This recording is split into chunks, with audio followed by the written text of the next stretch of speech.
They had seen the effects of their parents' indulgence, but their warnings fell on deaf ears. "You will regret this one day," Dushima warned her mother. But Ngoho, blinded by her love for her son, dismissed her. By the time Torkuma became a young man, he had developed an entitled attitude. He was disrespectful to elders, arrogant, and had no ambition. While his sisters had pursued higher education and were excelling in their fields, he had no interest in school. He partied, spent lavishly, and lived without a sense of responsibility. His father tried to introduce him to the family business, hoping he would learn discipline, but Torkuma refused to take it seriously. "Why should I work when I can just enjoy my life?" he said. He squandered money on frivolous things, surrounded himself with sycophants, and became notorious in the city for his reckless lifestyle. Tohemba and Ngoho continued to shield him, making excuses for his behavior.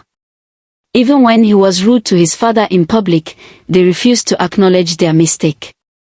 "He will change when he is older," Ngoho would say. But age did not bring wisdom, it only made him worse.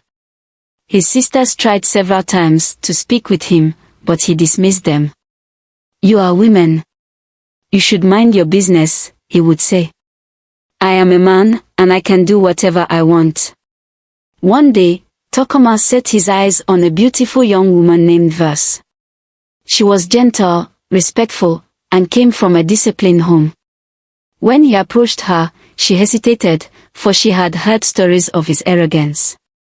However, his wealth and charm won her over, and they got married in a grand ceremony. But from the first day, the cracks began to show. Torkuma did not act like a husband, he acted like a master. He expected Verse to serve him without question. He never assisted with anything in the house and treated her like she was beneath him. The arrogance that had been overlooked by his parents was now a nightmare for his wife. Marriage did not humble Torkuma, it only fed his ego. He spent most of his time outside the house, partying with his friends, while Verse was left alone. He would come home late and demand food without even greeting her. If she expressed concern, he would lash out. "Did I marry you to question me?" he would snap. "You should be grateful you are my wife." His mistreatment extended beyond words. He controlled everything, refusing to allow Verse to walk or pursue her dreams.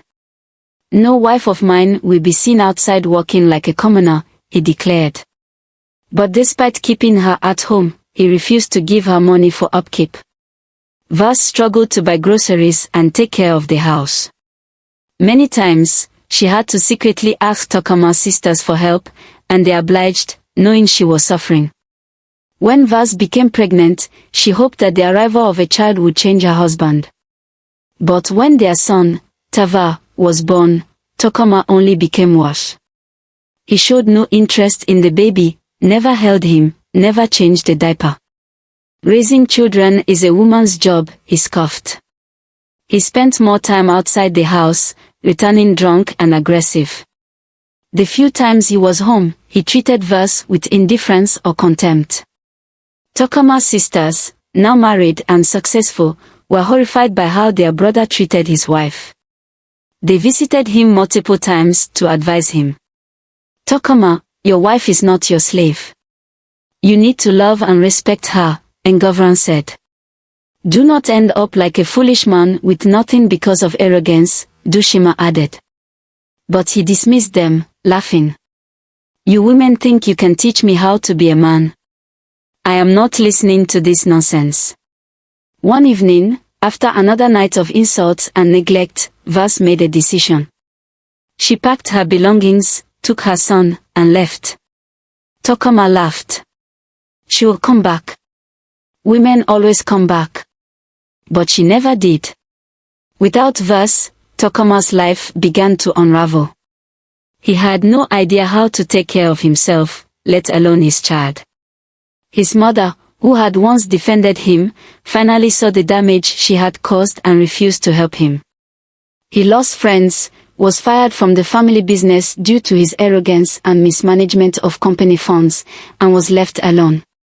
Tohemba and Mgoho, watching their son's downfall, wept in regret. "We have failed him," Mgoho cried. "We thought we were loving him, but we destroyed him. He was not the son they envisioned."